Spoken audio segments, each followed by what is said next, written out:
Hello students, नमस्कार।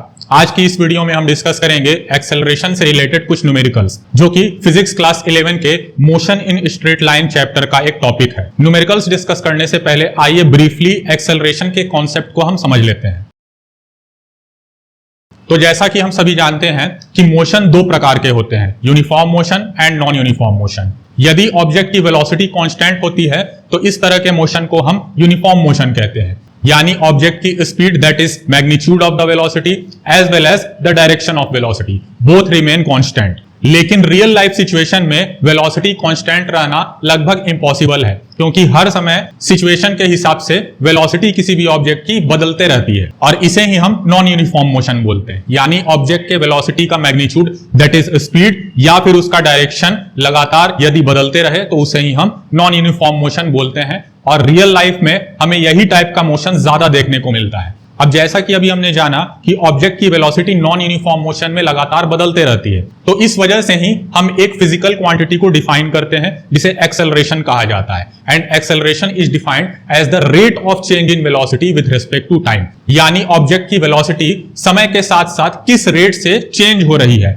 यानी वो बढ़ रही है या घट रही है, और किस दर से या किस रेट से घट या बढ़ रही है। उदाहरण के तौर पर यदि किसी ऑब्जेक्ट की velocity initially 10 metre per second है और 1 सेकंड के बाद उसकी वेलोसिटी का मैग्नीट्यूड इंक्रीज होके यानी बढ़ के 11 मीटर पर सेकंड हो जाता है, तो हम कहेंगे कि इस केस में उसका एक्सेलरेशन का magnitude 1 metre per second square है, चूंकि 1 सेकंड में उसकी वेलोसिटी 1 मीटर पर सेकंड बढ़ी है। इसी प्रकार यदि किसी ऑब्जेक्ट का acceleration 2 metre per second square है, तो इसका मतलब यह हुआ कि उसकी वेलोसिटी हर सेकंड 2 मीटर पर सेकंड या तो बढ़ रही है या तो घट रही है। अब चूंकि acceleration change in velocity with respect to time होती है, और चूंकि वेलोसिटी जो है वो भी एक वेक्टर क्वांटिटी है, इसी वजह से चेंज इन वेलोसिटी जो होगी वो भी एक वेक्टर क्वांटिटी होगी, और इसी वजह से एक्सेलरेशन भी एक वेक्टर क्वांटिटी होता है। बात करें हम इसके डायरेक्शन की, so the direction of acceleration is same as the direction of change in velocity. Acceleration को मुख्य रूप से 3 आधार पे क्लासिफाई किया जाता है। That means acceleration can be classified on 3 basis, और ये 3 आधार या 3 बेसिस में से पहला है on the basis of time interval, and the second one is on the basis of magnitude, and the third one is on the basis of change in velocity. Time interval के basis पर acceleration 2 प्रकार के होते हैं, average and instantaneous. Average acceleration हम तब calculate करते हैं जब टाइम ड्यूरेशन काफी लंबा होता है और उस दौरान ऑब्जेक्ट की इनिशियल और फाइनल वेलोसिटीज जो है वो इनिशियल और फाइनल पॉइंट्स पर हम कैलकुलेट कर लिए होते हैं, और उस टाइम ड्यूरेशन के दौरान जो चेंज इन वेलोसिटी है that is final velocity minus initial velocity divided by time, इसे ही कहा जाता है average acceleration. So average acceleration can be expressed mathematically as delta v upon delta t, where delta v is the difference between final velocity and initial velocity and delta t is the time duration. Instantaneous velocity हम तब calculate करते हैं जब time duration काफी छोटा होता है, almost negligible होता है, या फिर हम ये भी कह सकते हैं कि किसी मोमेंट पे अगर हम एक्सेलरेशन कैलकुलेट कर रहे हैं then it can be said as instantaneous acceleration. और इसी वजह से इंस्टेंटेनियस एक्सेलरेशन जो होता है it is mathematically expressed as the differentiation of instantaneous velocity with respect to time, that is instantaneous acceleration is equal to dv upon dt। Acceleration को classify करने का जो दूसरा आधार है वो है मैग्नीट्यूड के आधार पे, यानी ऑब्जेक्ट के एक्सेलरेशन का मैग्नीट्यूड बदल रहा है या फिर वो कांस्टेंट है। और इसी वजह से इस आधार पे 2 तरह के एक्सेलरेशन होते हैं, जो कि है constant acceleration and variable acceleration. अब कांस्टेंट एक्सेलरेशन जो होता है वो उस केस में होता है जब चेंज इन वेलोसिटी कांस्टेंट हो, यानी वेलोसिटी तो कांस्टेंट नहीं है लेकिन वेलोसिटी के चेंज होने का रेट वो कांस्टेंट है। उदाहरण के तौर पर यदि ऑब्जेक्ट की वेलोसिटी हर सेकंड 2 मीटर पर सेकंड ही बढ़ रही है, जैसे स्टार्टिंग में उसकी वेलोसिटी 10 मीटर पर सेकंड थी, 1 सेकंड बाद 12 हो गई, फिर 1 सेकंड बाद 14 हो गई, फिर 1 सेकंड बाद 16 हो गई एंड सो ऑन, यानी यहां पे हम देख सकते हैं कि हर सेकंड उसकी वेलोसिटी जो है वो 2-2 मीटर पर सेकंड ही केवल बढ़ रही है, तो इसे हम कहते हैं कांस्टेंट एक्सेलरेशन। सेकेंड केस जो है वो है वेरिएबल एक्सेलरेशन। वेरिएबल एक्सेलरेशन का मतलब होता है कि वेलोसिटी के चेंज होने की रेट जो है वो भी वेरिएबल है, मींस वेलोसिटी जो चेंज हो रहा है वो भी कांस्टेंट रेट से नहीं बल्कि वो भी अलग अलग रेट से चेंज हो रहा है। जैसे मान लेते हैं स्टार्टिंग में ऑब्जेक्ट की वेलोसिटी 1 मीटर पर सेकंड बढ़ी, फिर अगले सेकंड में 2 मीटर पर सेकंड, फिर अगले सेकंड में 3 मीटर पर सेकंड, फिर अगले सेकंड में हो सकता है वो बढ़े ही ना, फिर अगले सेकंड में हो सकता है वो घट जाए, फिर अगले सेकंड में हो सकता है वो और घट जाए एंड सो ऑन। तो इस तरह का एग्जाम्पल या इस तरह का जो सिचुएशन होता है वो वेरिएबल एक्सेलरेशन का एग्जाम्पल है। और डेली लाइफ में या रियल लाइफ में हमें यही यानी सेकंड टाइप वेरिएबल एक्सेलरेशन ज्यादा देखने को मिलता है as compare to constant acceleration. तीसरा जो आधार है एक्सेलरेशन को क्लासिफाई करने का है वो है चेंज इन वेलोसिटी के मैग्नीट्यूड के आधार पे, यानी ऑब्जेक्ट का वेलोसिटी जो चेंज हो रहा है वो पॉजिटिव है या निगेटिव। इस आधार पे एक्सेलरेशन भी पॉजिटिव एक्सेलरेशन हो सकता है या निगेटिव एक्सेलरेशन हो सकता है। पॉजिटिव एक्सेलरेशन को सिंपली एक्सेलरेशन ही कहा जाता है और निगेटिव एक्सेलरेशन जो है उसे या तो रिटार्डेशन या तो डिसेलरेशन भी कहा जाता है। अब चेंज इन वेलोसिटी जो होती है वो हमेशा final velocity minus initial velocity के बराबर होती है। अगर फाइनल वेलोसिटी का मैग्नीट्यूड इनिशियल वेलोसिटी से ज्यादा है तो इस केस में जो डिफरेंस होगा final velocity minus initial velocity का वो पॉजिटिव होगा। जैसे उदाहरण के तौर पर अगर हम मान लेते हैं final velocity 12 metre per second है और initial velocity 10 metre per second है, तो 12 माइनस 10 जो होगा वो पॉजिटिव प्लस 2 के बराबर होगा। तो ये हो गया पॉजिटिव एक्सेलरेशन का एग्जांपल। और यदि इनिशियल वेलोसिटी का मैग्नीट्यूड फाइनल वेलोसिटी से ज्यादा है तो इस केस में जो final velocity minus initial velocity का डिफरेंस होगा वो निगेटिव होगा। उदाहरण के तौर पर यदि हम मान लेते हैं कि ऑब्जेक्ट की इनिशियल वेलोसिटी ज्यादा थी, that is 8 metre per second, and उसकी फाइनल वेलोसिटी जो है वो मान लेते हैं 5 मीटर पर सेकंड हो गई 1 सेकंड के बाद, यानी जो डिफरेंस है वो हो जाएगा 5 minus 8 final minus initial, so it will become minus 3 metre per second square.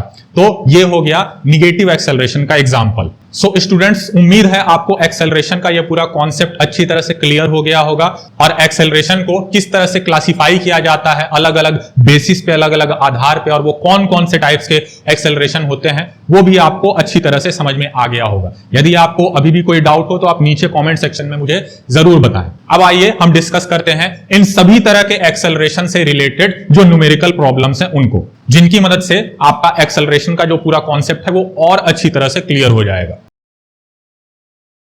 तो आज का पहला न्यूमेरिकल प्रॉब्लम जो है वो पहले क्लासिफिकेशन से रिलेटेड है, यानी on the basis of time interval, जो कि होते हैं दो प्रकार के, average acceleration and instantaneous acceleration. So students, आज का जो पहला न्यूमेरिकल प्रॉब्लम है उसमें हमें ये कह रहा है कि एक ऑब्जेक्ट है जिसकी पोजीशन यानी x वो टाइम के साथ वेरी कर रही है, जिसका इक्वेशन दिया हुआ है x बराबर 15t³ प्लस 10t, जहां पर x यानी ऑब्जेक्ट का पोजीशन मीटर्स में है और टाइम टेकन यानी t सेकंड्स में है, यानी दोनों SI यूनिट्स में है। हमें कैलकुलेट करना है ऑब्जेक्ट का average acceleration between the time interval t equal to 0 seconds and t equal to 2 seconds, यानी 0 से 2 सेकंड्स के बीच में ऑब्जेक्ट का जो एवरेज एक्सेलरेशन है वो क्या रहा वो हमें कैलकुलेट करना है। और सेकंड केस में हमें कैलकुलेट करना है ऑब्जेक्ट का instantaneous acceleration at t equal to 2 seconds, मतलब ऑब्जेक्ट का मोशन जब से डिस्क्राइब किया गया है उसके ठीक 2 सेकंड के बाद जो मोमेंट था उस वक्त उसका एक्सेलरेशन, उस पॉइंट ऑफ टाइम पर, उस इंस्टेंट पर उसका एक्सेलरेशन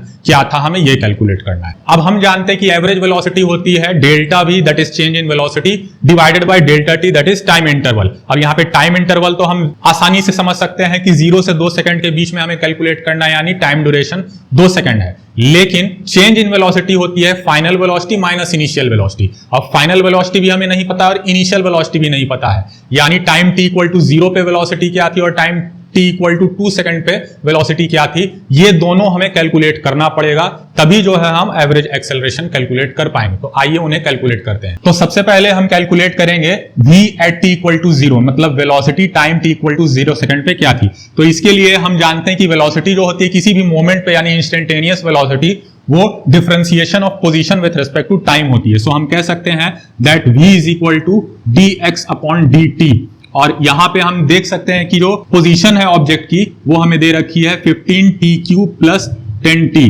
अब यहाँ पे जब दोनों का अलग अलग हम डिफरेंशिएशन करेंगे तो ये टर्म्स जो हैं वो इस तरह से डिस्ट्रीब्यूट हो जाएंगे डिस्ट्रीब्यूटिव लॉ के according. So it will become 15 multiplied bye dt³ upon dt plus 10 multiplied by dt upon dt।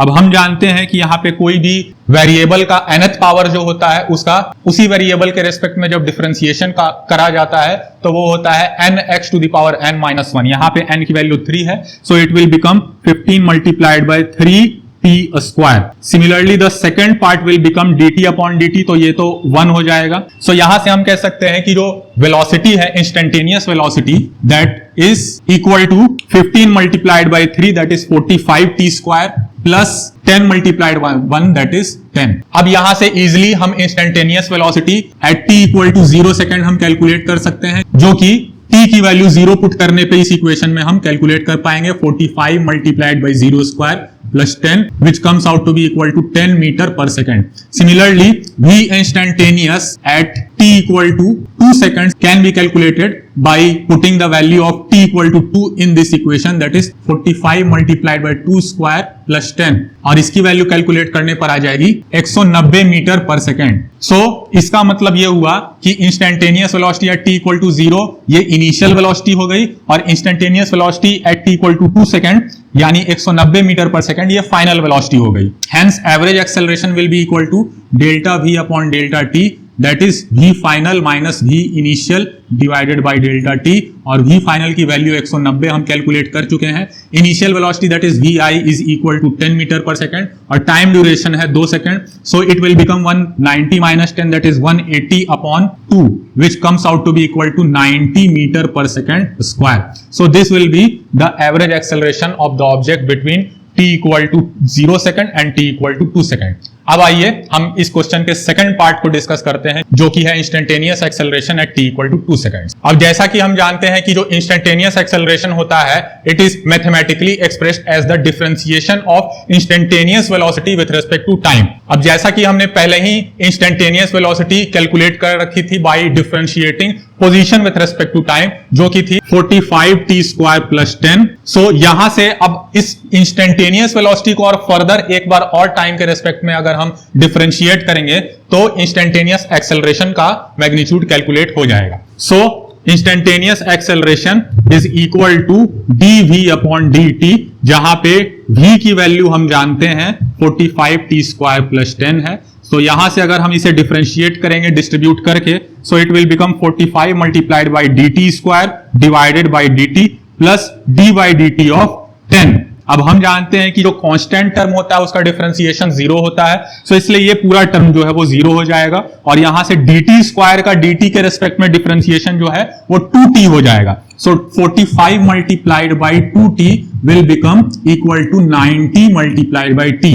अब यहां से हम ये देख सकते हैं कि ये जो एक्सेलरेशन है ये वेरिएबल एक्सेलरेशन का एग्जांपल है, इसीलिए क्योंकि ये एक्सेलरेशन जो है वो भी टाइम डिपेंडेंट है, पोजीशन और वेलोसिटी दोनों की तरह। सो अब यहां से इंस्टेंटेनियस एक्सेलरेशन हमें 2 सेकंड पे कैलकुलेट करना है। सो सिंपली हम क्या करेंगे, इसकी वैल्यू t की जो है वो हम 2 पुट कर देंगे। So instantaneous acceleration at t equal to 2 second will be 90 multiplied by 2 that is equal to 180 meter per second square. सो ये हो गया आज का पहला न्यूमेरिकल प्रॉब्लम, जो कि एक्सेलरेशन के पहले type of classification that is instantaneous and average acceleration पर बेस्ड था। अब आइए आज का सेकंड न्यूमेरिकल प्रॉब्लम डिस्कस करते हैं। सो स्टूडेंट्स, आज का जो दूसरा न्यूमेरिकल प्रॉब्लम है वो बेस्ड है सेकंड क्लासिफिकेशन ऑफ एक्सेलरेशन पर, जो कि है कांस्टेंट एंड वेरिएबल एक्सेलरेशन। इस क्वेश्चन में हमें 2 पार्टिकल्स दिए हुए हैं, particle 1 and particle 2।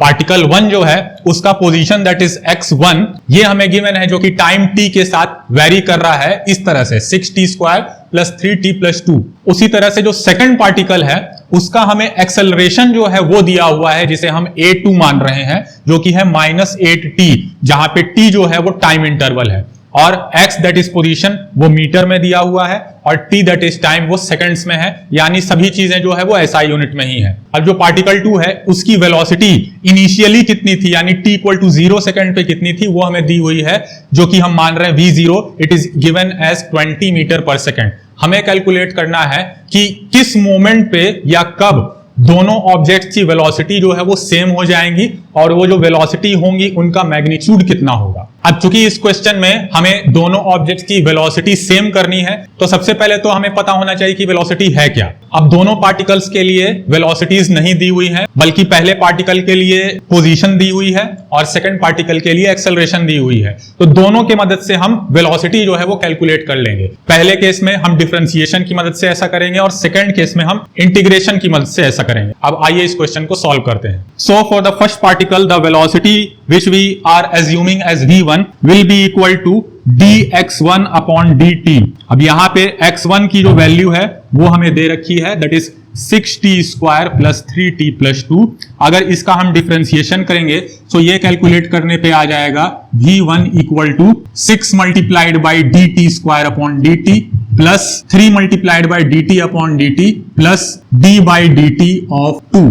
So from here we can say that v1 will become dt square का डिफरेंशिएशन होगा 2t, तो 6 multiplied by 2t that is 12t हो जाएगा ये, plus 3 multiplied by dt upon dt that is 1, so it will become 3। And हम जानते हैं कि कांस्टेंट जो होता है उसका डिफरेंशिएशन 0 होता है, तो ये पूरा टर्म 0 हो जाएगा। So from here we have calculated that v1 comes out to be equal to 12t plus 3। Similarly second particle के लिए एक्सेलरेशन जो है that is a2 can be expressed as dv2 upon dt। So from here we can say that by cross multiplying we get a2 multiplied by dt is equal to dv2। सो हमें चूंकि velocity calculate करनी है तो इसलिए हम इसका indefinite integration करेंगे। So acceleration जो है यहाँ पे हमें दे रखी है -8t। सो -8 जो है चूंकि वो कांस्टेंट टर्म है इसलिए इंटीग्रेशन से बाहर आ जाएगा and it will become t multiplied by dt। और इधर जो है इनडिफिनिट इंटीग्रेशन वेलोसिटी का, सो it will become simply v2। अब यहाँ पे t मल्टीप्लाइड बाई dt जो है, हम जानते हैं कि किसी भी वेरिएबल का जो nth पावर होता है उसका इंटीग्रेशन होता है x to the power n+1 divided by n+1। So यहाँ पे n की जो वैल्यू है दैट इज पावर की वैल्यू वो 1 है, हम देख सकते हैं। So it will simply become t square upon 2 that is 1+1 divided by 1+1 and it is equal to v2। so from here we can say that v2 will be equal to -4t square। लेकिन चूंकि हमने indefinite integration किया है और हम जानते हैं indefinite integration में हमेशा एक कांस्टेंट ऐड किया जाता है, तो यहाँ पे वो कांस्टेंट जो हम ऐड कर रहे हैं उसे हम c मान ले रहे हैं। और इस c को कैलकुलेट करने के लिए ही हमें यहाँ पे एक जानकारी एडिशनली दी हुई है जो कि है t इक्वल टू 0 सेकंड पे वेलोसिटी जो है दैट इज v0 ये 20 मीटर पर सेकंड है, तो यहां से हम कांस्टेंट c की वैल्यू कैलकुलेट कर सकते हैं। So at t equal to 0 v0 is equal to 20 meter per second। so putting value of t equal to 0 in this equation we will get v2 की जगह 20 is equal to -4 multiplied by t square की जगह 0 square plus c। so from here we can say that the constant term c will be equal to 20। so this equation will become v2 is equal to -4t square plus 20। so this is the exact value of v2। अब चूंकि v1 हमने already पहले ही calculate कर लिया था जिसकी value थी 12t plus 3, और क्वेश्चन में हमें ऐसा कह रहा है कि दोनों की वेलोसिटी जो है वो सेम होनी चाहिए। तो यहाँ पे इन दोनों इक्वेशंस को हम बराबर कर देंगे तभी वेलोसिटी जो है वो सेम होगी। So according to question v1 must be equal to v2 that is 12t plus 3 must be equal to -4t square plus 20। So यहां से हमें एक क्वाड्रेटिक इक्वेशन जो है वो ऑब्टेन हो जाएगा in the term of variable t, और यहां से t की वैल्यू जो है वो हम कैलकुलेट कर लेंगे उसी तरह से जैसे हम किसी क्वाड्रेटिक इक्वेशन को सॉल्व करते हैं। सो सारे टर्म्स को एक तरफ लाने पर ये दोनों टर्म्स जो है वो हो जाएंगे प्लस में 4t square plus 12t plus 3 minus 20 will become -17। सो यहाँ पे क्वाड्रेटिक इक्वेशन को सॉल्व करने के लिए जो श्रीधराचार्य रूल या फिर क्वाड्रेटिक फॉर्मूला होता है उसे हम यूज करेंगे। So it is -b plus minus B square minus 4ac का under root divided by 2a। तो यहाँ पे जो b की वैल्यू है वो 12 है, so it will become -12 plus minus under root of discriminant that is b square minus 4ac।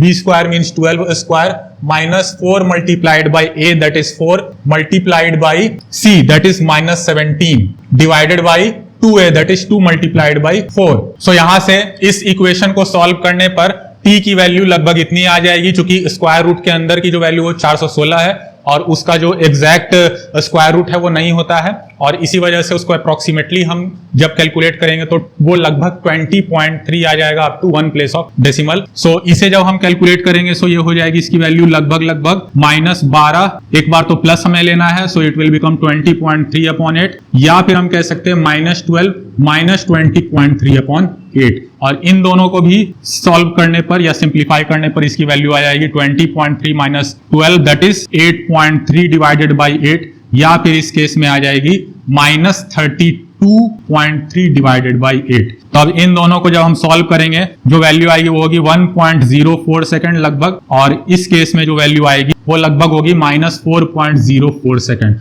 और हम जानते हैं कि टाइम जो होता है वो कभी निगेटिव नहीं हो सकता है, सो इसलिए इस वैल्यू को हम एलिमिनेट कर देंगे और सिर्फ इस वैल्यू को कंसीडर करेंगे। अब टाइम की वैल्यू हमें पता चल गई, मतलब इस मोमेंट पर time t equal to 1.04 second पर एग्जैक्टली जो है ऑब्जेक्ट, दोनों पार्टिकल 1 और पार्टिकल 2 जो थे उनकी वेलोसिटी सेम हो गई थी। अब हमें वो वेलोसिटीज जो हैं वो भी कैलकुलेट करनी है, तो हमें सिंपली क्या करना है, दोनों केसेस में, यानी पहली ऑब्जेक्ट की जो वेलोसिटी है दैट इज 12t + 3, यहाँ पे t की वैल्यू हम इतनी जो है पुट कर देंगे, और उसी तरह से v2 जो है इसमें भी यहाँ पे t स्क्वायर की जगह t की वैल्यू हम इतना पुट कर देंगे। So v1 is equal to 12t + 3, so putting t equal to 1.04 we get 12 multiplied by 1.04 plus 3 that is 12.48 plus 3 which comes out to be equal to 15.48 meter per second. Similarly we know that v2 is equal to minus 4t square plus 20, putting the value of t square as 1.04 का square plus 20 we can obtain the value by simplifying which comes out to be approximately equal to 15.67 meter per second. So हम यहाँ से देख सकते हैं कि दोनों objects जो हैं उनकी वेलोसिटी एग्जैक्टली तो सेम नहीं है, बहुत हल्का सा डिफरेंस है, लेकिन अप्रोक्सीमेटली हम कह सकते हैं कि दोनों की जो वेलोसिटीज है वो लगभग 15.5 मीटर पर सेकंड के आसपास है। सो ये हो गया आज का दूसरा न्यूमेरिकल प्रॉब्लम। अब आइए चलते हैं आज के आखिरी और तीसरे न्यूमेरिकल प्रॉब्लम पर। सो स्टूडेंट्स, आज का तीसरा और आखिरी सवाल जो है वो एक्सेलरेशन के तीसरे क्लासिफिकेशन पर आधारित है, जो कि था on the basis of magnitude of acceleration, जिस आधार पे भी एक्सेलरेशन दो तरह के होते हैं, पॉजिटिव एक्सेलरेशन और नेगेटिव एक्सेलरेशन। अब इससे संबंधित जो आज का आखिरी और तीसरा न्यूमेरिकल प्रॉब्लम है वो कुछ इस तरह से है कि इसमें एक ऑब्जेक्ट हमें दिया हुआ है जो कि रेस्ट से स्टार्ट कर रहा है, यानी उसकी इनिशियल वेलोसिटी जो है वो 0 है। अब 10 सेकंड के बाद उसकी वेलोसिटी इंक्रीज होकर 20 मीटर पर सेकंड हो जाती है। तो यहाँ पे इनिशियल वेलोसिटी को हम u मान रहे हैं जो कि 0 मीटर पर सेकंड है। v1 जो है वो स्टार्टिंग में जो वेलोसिटी थी बढ़ने के बाद 10 सेकंड के बाद उसे हम 20 मीटर पर सेकंड मान रहे हैं, और t1 टाइम जो है वो हम मान रहे हैं 10 सेकंड को। इसके बाद कुछ समय तक जो ऑब्जेक्ट है वो कांस्टेंट वेलोसिटी के साथ मूव करता है,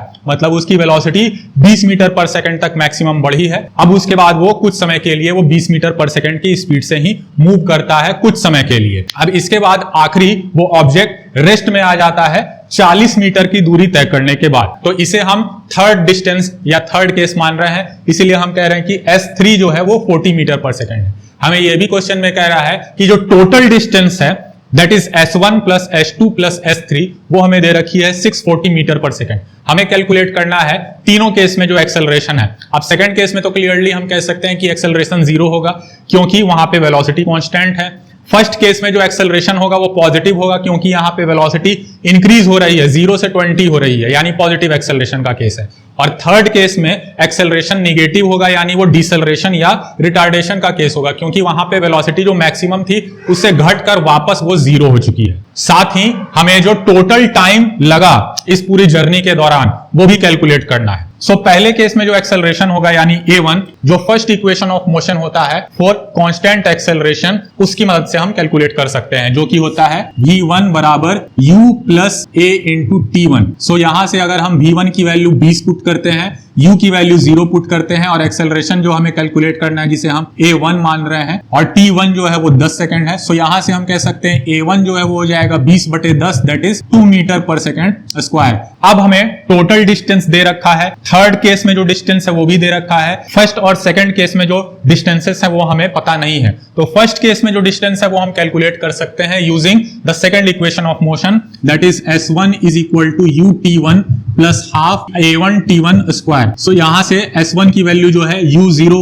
हो जाएगा, और उसके बाद t1 की वैल्यू हम जानते हैं कि 10 सेकंड दे रखी है, प्लस हाफ इंटू a1 जो है एक्सेलरेशन वो अभी हमने कैलकुलेट किया जो कि 2 है, और अगेन t1 स्क्वायर जो है उसकी वैल्यू 10 इंटू 10 हो जाएगी। सो यहां से जो S1 की वैल्यू होगी, ये टर्म तो पूरा 0 हो जाएगा, 10 into 10 दैट इज 100 मीटर्स हो जाएगी। अब चूंकि S1 हमने कैलकुलेट कर लिया और S3 भी हमें दे रखा है 40 metre per second, so total जो डिस्टेंस है उसकी मदद से हम सेकंड केस में जो डिस्टेंस कवर किया गया यानी S2 वो कैलकुलेट कर सकते हैं। So we can say that S total is equal to S1 plus S2 plus S3. So from here we can put the values. S640 is equal to S1 which we have already calculated as 100, S2 which we have to calculate, S3 that is already given in the question which is 40. So from here we can say that S2 will be equal to 640 minus 100 plus 40 that is 140 which comes out to be equal to 500 meters. अब चूंकि S2 calculate हो गया और second case में जो velocity होगी वो हम जानते हैं कि कांस्टेंट रहेगी और वो वही होगी जो कि फर्स्ट केस में फाइनल वेलोसिटी थी जो मैक्सिमम हो गई थी यानी 20 मीटर पर सेकंड। अब जो कांस्टेंट वेलोसिटी का केस होता है उसमें सिंपली हम टाइम कैलकुलेट करने के लिए जो नॉर्मल इक्वेशन होता है speed equal to distance upon time वो यूज कर सकते हैं। So from here we can say that time will be equal to distance upon speed. So from there we can say that T2 that is second case में जो time होगा that will be equal to distance that is S2 in second case divided by the velocity that is V2 in the second case. S2 जो है वो हमने already अभी calculate किया है 500 और V2 जो है वो वही होगा जो कि V1 का फाइनल वेलोसिटी है that is 20। So from here we can say that T2 will be equal to 25 seconds. अब जो थर्ड केस है उस केस में जो इनिशियल वेलोसिटी होगी वो वही होगी जो कि फर्स्ट केस में थी। So we can say that initial velocity in third case that is U3 will be equal to 20 metre per second and time t जो है वो हमें नहीं दे रखा है इसलिए हमें यहाँ पे थर्ड इक्वेशन ऑफ मोशन जो है वो यूज करना होगा क्योंकि हमें एक्सेलरेशन भी कैलकुलेट करना है। और इस केस में जो डिस्टेंस है वो हमें दे रखा है that is 40 metre per second और चूंकि ऑब्जेक्ट लास्ट में फाइनली रुक जाता है so V3 will be equal to 0 metre per second. So using the third equation of motion we can say that V3 square is equal to U3 square plus 2a into S3. So from here V3 is 0 तो 0 का square, U3 is 20 so 20 का square plus 2 multiplied by A3 जो कि हमें calculate करना है multiplied by S3 जो हमें ऑलरेडी दे रखा है 40 metre. So from here if we calculate the acceleration it will come out to be equal to minus 400 upon 40 multiplied by 2 that is 80. So minus 400 divided by 80 comes out to be equal to minus 5 metre per second square. सो इस case में जो acceleration है वो हम calculate कर लिया हमने। अब यहां से हमें T3 जो है यानी थर्ड केस में जो टाइम ड्यूरेशन है वो भी कैलकुलेट करना होगा। सो उसके लिए सिंपली हम जो फर्स्ट इक्वेशन है उसे यूज कर सकते हैं। So from that equation we can say that T3 is equal to V3 minus U3 upon A3।